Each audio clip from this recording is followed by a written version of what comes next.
Hello everyone, Radhe Radhe. आज आप लोगों का सीए फाइनल एफआर का पेपर हो चुका है। उम्मीद करता हूं आप सभी का पेपर काफ़ी अच्छा हुआ होगा। जिनका पेपर थोड़ा बहुत बिगड़ा भी है उनको बिल्कुल भी परेशान नहीं होना है। इस पेपर को पकड़ के नहीं बैठना है कि ये पेपर तो ख़राब हो गया, अब आगे क्या करें, अब आगे पता नहीं क्या देने का सेंस है कि नहीं है। तो ये सब नहीं सोचना है, क्योंकि कई बार क्या होता है, जो पेपर हमें लगता है बिगड़ा है उसमें तो हम पास हो जाते हैं, बट नेक्स्ट पेपर पे हम बिना कंसंट्रेट करे जब एग्जाम में जाते हैं तो वो पेपर हमारा रह जाता है। तो अभी हमें पूरा फोकस नेक्स्ट पेपर पे रखना है कि हमारा नेक्स्ट पेपर हम शानदार करेंगे, उसमें हम 80 प्लस 90 प्लस लाएंगे, तो इसमें जो हमारा थोड़ा बहुत बिगड़ा भी होगा वो वहाँ से रिकवर हो जाएगा। तो इस पेपर में अब आपने दे दिया है, कोई आंसर्स वगैरह कुछ ढूंढने मत बैठना, बिल्कुल अब आप आगे अपने नेक्स्ट पेपर पे चले जाना। इसलिए आज के इस वीडियो में मैं इसका एक ब्रीफ रिव्यू आप लोगों को दूंगा, ताकि आपको एक आइडिया लगे कि पेपर कैसा था, और जो स्टूडेंट अपकमिंग अटेम्प्ट में अपने एग्जाम देंगे तो उनको पता रहे कि पेपर किस तरीके का इंस्टीट्यूट पूछता है, एंड उनको अपनी प्रिपरेशन का बेस फिर किस तरीके से रखना है। क्योंकि माइंड में बहुत सारे क्वेश्चन आते हैं कि हम जो प्रिपरेशन कर रहे हैं उससे एग्जाम में कितना कैसे क्या पूछा जाएगा। तो उसके लिए ये रिव्यू बहुत हेल्पफुल रहेगा। एंड इसके बाद इस वीडियो के एंड में मैं आप लोगों को जो आपका एएफएम का पेपर है नेक्स्ट, उसकी अब स्ट्रेटेजी क्या रखनी है वो भी आपको बताऊंगा। क्योंकि अभी आपके पास 2 दिन हैं एएफएम प्रिपेयर करने के लिए, तो इन 2 दिन का बेटर यूटिलाइजेशन कैसे किया जा सकता है वो भी इस वीडियो के एंड में बताऊंगा। जरूर से आप उसको रेफर कर लीजिएगा। सबसे पहले अपन इस पेपर के रिव्यू की बात करते हैं, पेपर कैसा रहा अपना। तो एफआर का जो पेपर आया है वो एक एवरेज पेपर है। जो आज इंस्टीट्यूट ने पेपर पूछा है ये एवरेज कैटेगरी का पेपर है, एवरेज एंड लेंदी। एफआर का पेपर जनरली लेंदी आता ही है हमेशा से, क्योंकि इसमें क्वेश्चन में कैलकुलेशंस काफ़ी ज़्यादा होती हैं, बैलेंस शीट वगैरह बनानी पड़ जाती हैं, सीएफएस में तो और बड़ा हो जाता है, तो लेंदी हमेशा ही होता है। बट एवरेज कैटेगरी का पेपर है। एवरेज कैटेगरी का पेपर का मतलब कॉपी पेस्ट क्वेश्चंस तो हैं इस पेपर में, बट कुछ थोड़े बहुत न्यू क्वेश्चंस भी हैं कंसेप्ट के बेस के ऊपर, तो जिनका अभी मैं थोड़ा सा डिस्कशन आप लोगों के साथ कर लूँगा कि क्वेश्चन कहाँ से किस तरीके से पूछे गए हैं। अब पेपर जो है वो आपको मैंने एक एबीसी एनालिसिस दिया था, हर अटेम्प्ट में मैं आप लोगों को देता हूं। तो एबीसी एनालिसिस की सबसे पहले अगर बात करें तो डेस्क्रिप्टिव और एमसीक्यू जो दोनों पेपर हैं उनको मिला के ए कैटेगरी से आपका 71 मार्क्स का पेपर आया है, बी कैटेगरी से आपका 41 मार्क्स का पेपर आया है, और सी कैटेगरी से सिर्फ 6 मार्क्स का पेपर आया है। और यही एबीसी एनालिसिस मैंने आप लोगों को दिया था। A category 70 marks, B 35 marks approx, and C remaining marks. तो इस तरीके से ही एबीसी एनालिसिस के अकॉर्डिंग ही पेपर आता है। मैं हमेशा आपको बताता हूं, क्योंकि जो इंस्टीट्यूट का वेटेज है उसी के अकॉर्डिंग अपना और थोड़ा डिटेल्ड एनालिसिस करके मैं आप लोगों को शेयर करता हूं वो। एंड इसके अलावा मैं आपको पेपर पैटर्न भी शेयर करता हूं। लास्ट अटेम्प्ट से शेयर करना स्टार्ट किया था कि पेपर पैटर्न क्या रहेगा, कौन से क्वेश्चन में इंस्टीट्यूट कौन से चैप्टर से क्वेश्चन पूछता है और कितने मार्क्स का वेटेज रहता है। तो वो पेपर पैटर्न भी डेस्क्रिप्टिव का मैंने आपको दिया था, वो एज इट इज इंस्टीट्यूट ने सेम पूछा हुआ है। एक बार मैं आपको दिखा भी देता हूं जिन्होंने रेफर किया होगा, क्योंकि फिर क्या होता है कुछ स्टूडेंट्स को लगता है ये तो ऐसे ही बात कर रहे हैं, जो रेफर नहीं करते तो वो बाद में एग्जाम बाद आराम से मैच कर सकते हैं। सेम इंपॉर्टेंट क्वेश्चन की लिस्ट दी थी तो उसमें से आपको मैचिंग मिल जाएगी। तो ये मैंने आपको एक पेपर पैटर्न दिया था। तो इस पेपर पैटर्न में से आपको जो है पूरा पेपर पैटर्न मैच हो जाएगा एज इट इज। जो क्वेश्चन मैंने आपको बताया कि इस पार्ट में ये क्वेश्चन आता है उतने ही मार्क्स का। एंड इसके अलावा जो एबीसी एनालिसिस था वो आपको मैंने बता ही दिया है, ये पूरा आपका मैच होता है। तो पूरा का पूरा पेपर एक तरीके से आप मान सकते हैं ए और बी कैटेगरी चैप्टर से था, सी से तो 6 मार्क्स का नेग्लिजिबल था, जो कोई वेटेज रखता ही नहीं है। अब अगर अपन बात करें डिस्क्रिप्टिव पोर्शन की जो पेपर का है, इसमें क्वेश्चंस कहाँ से आए, तो अगर यहाँ पे मैंने एक ओवरव्यू लिखा है पूरे पेपर में, डिस्क्रिप्टिव पेपर में सारे के सारे क्वेश्चन आप मान लीजिए कॉपी थे, 2 क्वेश्चंस को छोड़कर। एक आपका इंडेक्स 110 सीएफएस का जो क्वेश्चन आया है ये न्यू क्वेश्चन है, और एक आपका अकाउंटिंग एंड टेक्नोलॉजी वाले चैप्टर है उस पर एक थियोरेटिकल न्यू क्वेश्चन इन्होंने पूछा है। एक इंडेक्स 101 का जो क्वेश्चन है ना वो सिमिलर है, कोई बोल सकता है न्यू है बट वो सिमिलर क्वेश्चन है, क्योंकि 2-3 क्वेश्चन के एक पॉइंट उठा के उसमें दे दिए हैं, बाकी कुछ उसमें नया नहीं है। लेकिन इंडेक्स 110 में एक आध एडजस्टमेंट नए हैं। अकाउंटिंग टेक्नोलॉजी जो है वो भी थियोरेटिकल क्वेश्चन है तो वो नया है बिल्कुल। तो ये 2 क्वेश्चन नए हैं, बाकी पूरा का पूरा पेपर आपका कॉपी है।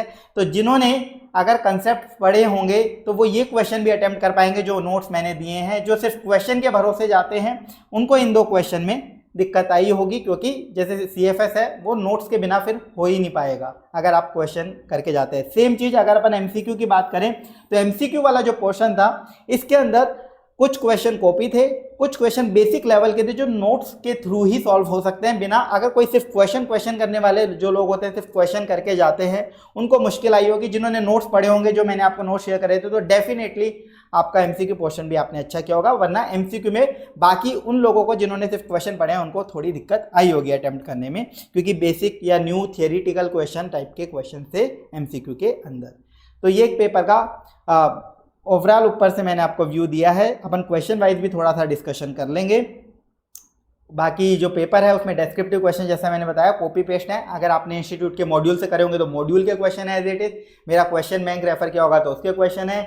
और मैंने हमेशा बोला है आरटीपी एमटीपी बिल्कुल बर्बाद होती है, एफआरए एफए में कुछ नहीं आता। गलती से इतने सालों के आरटीपी एमटीपी में से कोई गलती से एक क्वेश्चन आ जाए तो आ जाए, बाकी पेपर में कभी नहीं आता, तो इस बार भी नहीं आया। बहुत सारे लोग उसके वीडियो बनाते रहते हैं, करवाते रहते हैं, स्टूडेंट्स उसमें परेशान होते रहते हैं। तो ये मैं अपकमिंग अटेम्प्ट्स वालों को बता रहा हूँ, आरटीपी एमटीपी कभी कुछ मत देखो, जितना बस दे रखा है उतना कर लो। फिर भी अपन उनको इनकॉर्पोरेट करके क्लास में करते ही आरटीपी एमटीपी के क्वेश्चन भी क्वेश्चन बैंक में सब कुछ रखते हैं, बट उन पर फालतू टाइम लगाने की जरूरत ही नहीं होती। कॉपी पेस्ट पेपर आता है तो जो बुक के मॉड्यूल के क्वेश्चन है वही आते हैं।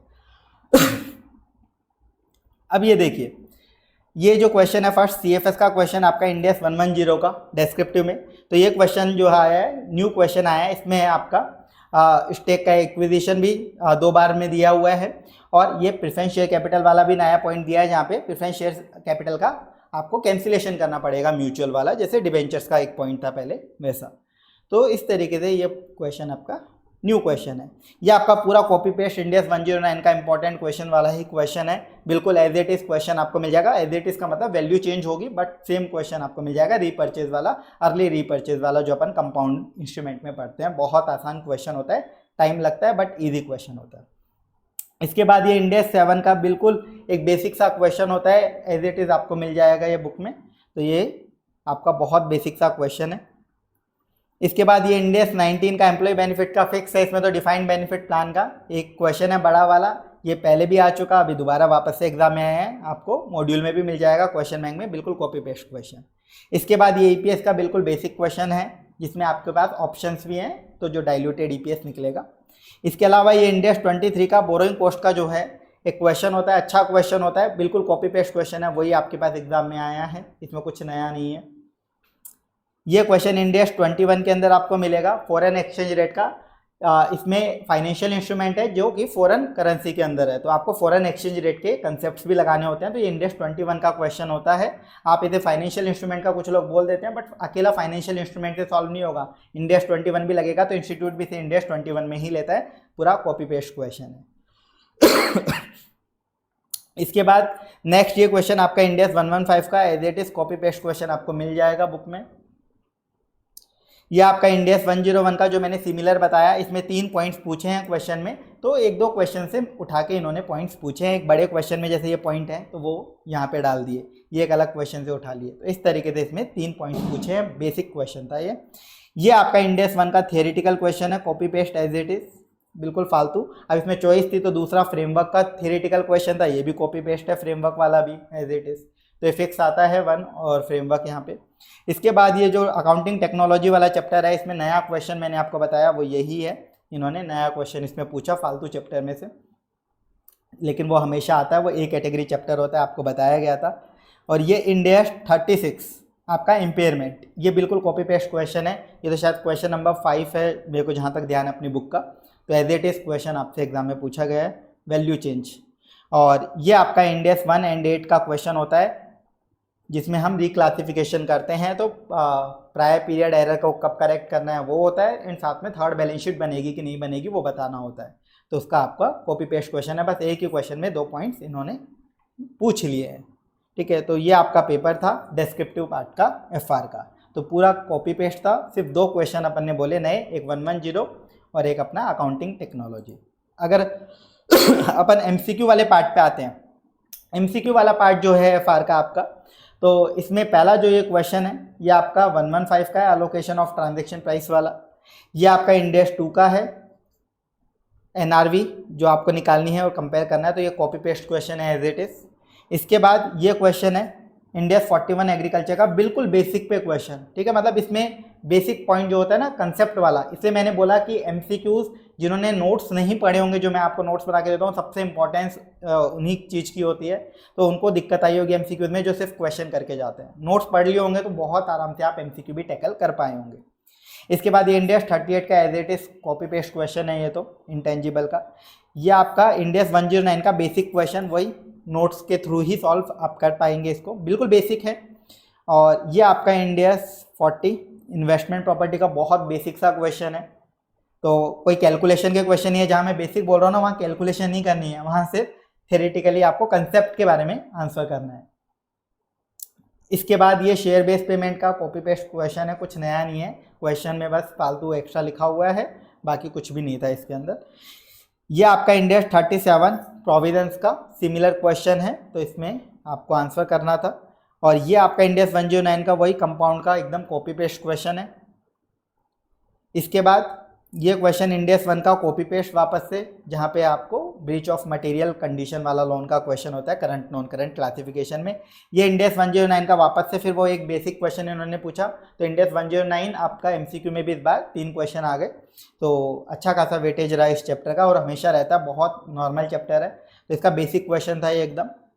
इसके बाद ये जो क्वेश्चन है आपका इंडियस 103 का है, ये न्यू क्वेश्चन आप बोल सकते हैं, बट कंसेप्ट वही, नोट्स जिसने पढ़े होंगे वो इसको कर पाएगा। यहाँ पे आपको वो टेस्ट करना होता है अपना कंसंट्रेशन, तो वो आपको अप्लाई करना है।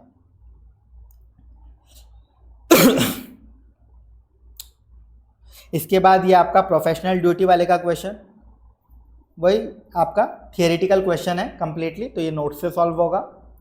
इसके बाद ये जो क्वेश्चन है इंडियस 101 का है, वही थियोरेटिकल क्वेश्चन नोट से सॉल्व होगा। और ये लास्ट आपका सीएफएस का क्वेश्चन एमसीक्यू में, जो एमसीक्यू का एक डेस्क्रिप्टिव क्वेश्चन जो आया है सीएफएस का, सिमिलर पैटर्न के ऊपर ये आपका क्वेश्चन है। सेम जो पैटर्न आपका डेस्क्रिप्टिव में है, उसी पैटर्न के ऊपर यहाँ पे भी डेटा दे रखा है, और छोटा क्वेश्चन है, बस एक ही पार्ट पूछा है इसमें, तो ये सीएफएस का क्वेश्चन एक यहाँ पे भी पूछ लिया इन्होंने एमसीक्यू के अंदर, तो न्यू क्वेश्चन है ये, वही कंसेप्ट से सॉल्व होगा। तो एमसीक्यू के अंदर काफ़ी जो क्वेश्चन थे वो कंसेप्चुअल वाले थे, आपके बेसिक थे, और तो इसलिए मैंने आपको बताया कि नोट्स सबसे इंपॉर्टेंट होते हैं। जो अपकमिंग अटेम्प्ट में प्रिपरेशन कर रहे हैं, नोट्स जरूर से पढ़िए, उसी से सॉल्व होते हैं ये क्वेश्चन, बहुत आराम से सॉल्व हो जाते हैं उसके बाद। तो ये था आपका एफआर का पूरा पेपर रिव्यू, जिसमें सारा का सारा पेपर जो है आपका मेजरली कॉपी पेस्ट है, कुछ नए क्वेश्चन हैं वो नोट से आराम से सॉल्व होते हैं। ए और बी कैटेगरी से आया है पूरा का पूरा पेपर। कॉपी पेस्ट जो क्वेश्चन है वो इंपॉर्टेंट लिस्ट वाले हैं, तो जिनको वेरिफिकेशन मैचिंग ये करनी है वो अपने एग्जाम के बाद कर लीजिएगा। तो अपकमिंग अटेम्प्ट्स वाले अब अपनी प्रिपरेशन उसी अकॉर्डिंग करें। नोट्स क्वेश्चन बैंक जो दिए जा रहे हैं उनको पूरा अच्छे से बस रिवाइज करो, कहीं कोई दिक्कत नहीं आएगी। अब अपन एएफएम के ऊपर आ जाते हैं कि एएफएम की प्रिपरेशन कैसे करनी है रिमेनिंग टाइम के अंदर। अब देखो एएफएम का जो पेपर है ना आपका, वो 6 को है, 6 सितंबर को, 2 दिन का गैप है एएफएम में इस बार। तो अब आपको एएफएम की प्रिपरेशन के लिए 2 दिन का गैप मिल रहा है, तो आप क्या कर सकते हैं, बहुत सारे बच्चों का तो एक तो एएफएम एग्जाम्प्ट है, अराउंड 10,000 स्टूडेंट्स की एएफएम में एग्जामेशन है जो इस बार एग्ज़ाम में क्लेम कर रहे हैं, ठीक है। तो ये इंस्टीट्यूट से डेटा से मैंने पता किया था, तो बहुत सारे स्टूडेंट्स की एएफएम में एग्जामेशन है। तो जिनकी एएफएम में एग्जामेशन है उनको तो ऑडिट पढ़ना है, उनको तो कुछ दिमाग लगाना ही नहीं है, सिंपल सी बात है, ऑडिट को पूरा अच्छे से कर लेना। ऑडिट में जो आपके 240 पेजेस के जो नोट्स है, कंसेप्ट बुक है, 240 पेजेस की जो कंसेप्ट बुक है, इसको पूरी को रट्टा मारना है, इसमें कुछ भी नहीं छोड़ना आपको। ऑडिट में पूरा रट्टा मारना है। कोई इसमें सोचे कि मैं सेलेक्टिव चला जाऊं तो वो ऑडिट में पास होने के चांसेस मुश्किल हो जाएंगे। तो 240 पेज की कंसेप्ट बुक है, अच्छा खासा टाइम है। जिसकी भी एएफएम एग्जाम है, ऑडिट पूरी अच्छे से रट्टा मार लेना, पूरी आपको रट्टा मार लेनी है अच्छे से, कुछ भी नहीं छोड़ना है। बस ज़्यादा से ज़्यादा जो प्रीवियस अटेम्प्ट में टॉपिक आ गए वो आप स्किप कर सकते हो, इसके अलावा कुछ मत छोड़ना, पूरी रट्टा मार के जानी है आपको। अब जिनका एएफएम देना है जिन बच्चों को, तो आप लोग क्या करेंगे, जिनको एएफएम देना है, तो आज का जो दिन है आपका 3 सितंबर, आज के दिन आप लोगों को ऑडिट कर लेनी चाहिए। मतलब ऑडिट सब्जेक्ट की मैं बात कर रहा हूँ, ऑडिट सब्जेक्ट कर लेना चाहिए। कोई भी एक टॉपिक उठा सकते हैं आप, जैसे कि प्रोफेशनल एथिक्स या कोई भी अदर टॉपिक जो भी आपको सही लगता है, प्रोफेशनल एथिक्स या कोई भी अदर टॉपिक आप ऑडिट का आज के दिन रिवाइज कर लीजिएगा, जिनको एएफएम देना है तो भी आज के दिन आप ऑडिट को दीजिएगा, क्योंकि 2 दिन मोर देन सफिशिएंट है एएफएम करने के लिए। तो आज के दिन ऑडिट कर लेना, क्योंकि ऑडिट के टाइम जब वो 1.5 दिन का गैप रहेगा उसमें मुश्किल होती है स्टूडेंट्स को ऑडिट कवर करने में। तो ऑडिट आप आज के दिन कवर कर लीजिएगा कुछ पोर्शन। अब कल का जो दिन है हम एएफएम चालू करेंगे 4 सितंबर को। अब 4 सितंबर को एएफएम चालू कैसे करेंगे वो आप समझिएगा। मैं आपको एक स्लॉट बना के दे रहा हूँ, वो स्लॉट फॉलो कर लेना आप। आपको दिन में 3 स्लॉट बनाने हैं अपने स्टडीज़ के, 3 स्लॉट में पढ़ाई करनी है। तो कल के दिन का जो आपका पहला स्लॉट होगा, कल के दिन का जो पहला स्लॉट होगा उसमें तो आप करना security valuation and portfolio management. ये 2 चैप्टर आपके कवर हो जाने चाहिए कल के दिन के पहले स्लॉट में, सिक्योरिटी वैल्यूएशन और पोर्टफोलियो मैनेजमेंट। जो आपका सेकंड स्लॉट होगा इसमें आपको क्या क्या कवर करना है, म्यूचुअल फंड, फिर आप करना मर्जर और बिजनेस वैल्यूएशन। ये 3 चैप्टर, म्यूचुअल फंड, मर्जर और बिजनेस वैल्यूएशन कल के दिन के सेकंड स्लॉट में आपके रिवाइज हो जानी चाहिए पूरे। कल के दिन का जो थर्ड लास्ट स्लॉट होगा उस लास्ट स्लॉट में आप क्या करेंगे, उस लास्ट स्लॉट में आप करेंगे डेरिवेटिव एंड आईआरआर। ये सारे चैप्टर आपको कल के दिन कंप्लीट करने हैं। मैंने 3 स्लॉट में बता दिया, 3 स्लॉट में कंप्लीट करने हैं। पढ़ेंगे कैसे, पढ़ने के लिए आपको एक तो कंसेप्ट बुक तो पूरी पढ़नी है हमेशा, नोट्स, कंसेप्ट बुक का मतलब है नोट्स हमेशा पूरे पढ़ने हैं जो मैंने आपको दिए हैं। प्लस क्वेश्चन बैंक में आपने अपनी खुद की मार्किंग कर रखी है तो खुद की मार्किंग, नहीं तो जो मैंने इंपॉर्टेंट क्वेश्चन दिए थे वो क्वेश्चन बैंक में आपने खुद की मार्किंग कर रखी है कि ये क्वेश्चन देखने हैं, या जहां आप अटकते हो कोई पॉइंट हाईलाइट कर रखे हैं केवल वो देखना। अगर खुद का कुछ भी मार्किंग नहीं करी तो जो मैंने इंपॉर्टेंट लिस्ट दी थी वो फॉलो कर लेना। कंसेप्ट बुक पूरी पढ़नी है, रिवीजन में ध्यान रखना, उसमें कुछ नहीं छोड़ना है कंसेप्ट बुक में। तो ये आपका कल के दिन की प्लानिंग रहेगी। अब 5 सितंबर,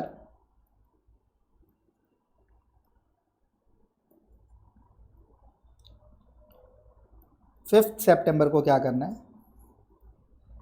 अब 5th को समझिएगा आप, पहला स्लॉट जो रहेगा ना आपका उसमें तो आप करना है advance capital budgeting, risk management, छोटा सा 15-20 मिनट का भी चैप्टर नहीं है, सिक्योरिटी एनालिसिस, ये भी वही 15-20 मिनट आधे घंटे का चैप्टर है। और एक लास्ट आपका बचेगा आईएफएम, इंटरनेशनल फाइनेंशियल मैनेजमेंट।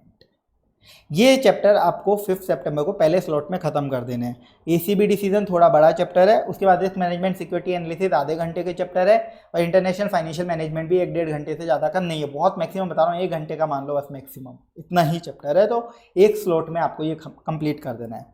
अब आगे सेकेंड स्लॉट में क्या करना है ये देखिएगा। सेकेंड स्लॉट में अगर किसी ने फॉरेक्स पहले पढ़ा हुआ है, फॉरेक्स ऑलरेडी पढ़ा हुआ है, तो ही फॉरेक्स उठाना, सेकंड स्लॉट में फॉरेक्स रिवाइज कर लेना। अगर किसी ने पहले नहीं पढ़ रखा फॉरेक्स तो अब आपको नहीं पढ़ना। अगर कोई चीज़ पहले छूटी हुई है तो अभी कवर नहीं करी जा सकती, भूल जाना, बस जो पहले पढ़ रखा है वो रिवाइज कर रहे हैं अभी अपन। तो ऑलरेडी अगर फॉरेक्स पढ़ा हुआ है तो कर लेना। बहुत सारे स्टूडेंट फॉरेक्स छोड़ते हैं, कोई डर की बात नहीं है, फालतू चैप्टर होता है, खतरनाक होता है, क्योंकि उसमें टाइम लगता है रिविजन करने में, उसमें कंसेप्ट सोचने पड़ते हैं। तो अगर किसी ने छोड़ रखा है तो कोई बात नहीं, आपको फॉरेक्स अभी नहीं करना। फॉरेक्स अगर पहले पढ़ रखा है तो ही करना है।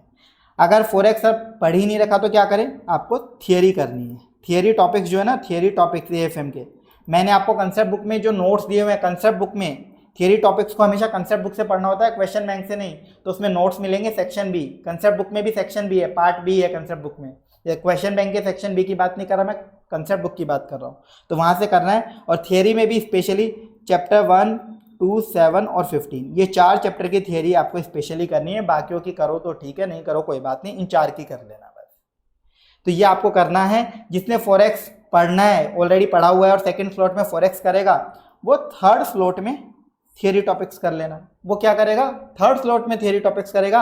अदरवाइज जिन्होंने फॉरेक्स छोड़ा हुआ है तो थियरी तो सेकंड स्लॉट में हो जाएगी। फिर जो टाइम बचेगा, यानी 5 सितंबर जो है आपका दिन, इस दिन जितना भी एक्स्ट्रा टाइम आपके पास बचे, बस इतना ध्यान रखना, जितना भी एक्स्ट्रा टाइम बचे उसमें अगेन रिवीजन चालू कर देना, अगेन रिवीजन चालू कर देना टिल 6 सितंबर एग्जाम। मतलब कल का दिन आप क्या करोगे एफएम के लिए, आज के दिन तो आपको ऑडिट करनी है, प्रोफेशनल एथिक्स या कोई भी टॉपिक जो आपको सही लगे, कंसेप्ट बुक से रट्टा मार लेना। कंसेप्ट बुक रट्टा मारनी पड़ेगी।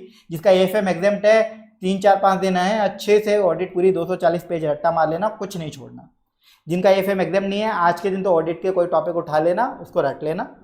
कल के दिन एएफएम चालू करोगे। पहले स्लॉट में सिक्योरिटी वैल्यूएशन पोर्टफोलियो करना, सेकंड स्लॉट में कल मर्जर बिजनेस वैल्यूएशन और म्यूचुअल फंड करोगे, और थर्ड स्लॉट में डेरिवेटिव और आईआरआरएम करोगे। 5 तारीख को आपको क्या करना है, पहले स्लॉट में capital budgeting, risk management, security analysis और इंटरनेशनल फाइनेंशियल मैनेजमेंट ये कंप्लीट कर देना है। सेकंड स्लॉट में आपको फिर फॉरेक्स पढ़ना है, अगर ऑलरेडी पढ़ा हुआ है तो। अगर पहले नहीं पढ़ा हुआ तो अब मत उठा लेना फॉरेक्स, अब छोड़ना ही पड़ेगा आपको। तो फिर आप सेकंड स्लॉट में थियरी टॉपिक्स उठा लेना जो आपको पढ़ने होते हैं, स्पेशली 4 चैप्टर 1, 2, 7 और 15 के। वो भी कहाँ से, कंसेप्ट बुक से नोट्स याद करने होते हैं, 10-15 पेज के होंगे इन 4 चैप्टर के मात्र। बहुत आराम से आपका स्कोर हो जाएगा। जो फॉरेक्स रिवाइज करेगा वो बंदा थर्ड स्लॉट में थ्योरी याद कर लेना, ठीक है।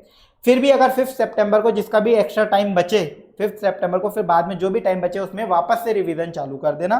रिवीजन में कैसे चालू करना, वही कंसेप्ट बुक पूरी पढ़नी है और क्वेश्चन बैंक में सिर्फ मार्किंग आपको गो थ्रू करनी है, वापस से चालू कर दीजिएगा।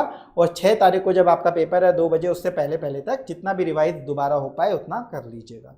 तो ये प्लान आपको एएफएम का फॉलो करना है। आप बहुत अच्छे से एएफएम को प्रिपेयर कर सकते हैं, और जो स्टूडेंट्स एएफएम अपियर कर रहे हैं वो इसमें 80-90 प्लस बहुत आसानी से ला सकते हैं, क्योंकि पेपर नॉर्मल ही आता है। और अगर पेपर मान लीजिए टफ आता भी है, नए क्वेश्चन देखने को भी मिलते हैं, तो हमेशा ध्यान रखिएगा टफ से टफ पेपर में भी 50 मार्क्स का पेपर कॉपी पेस्ट होता है।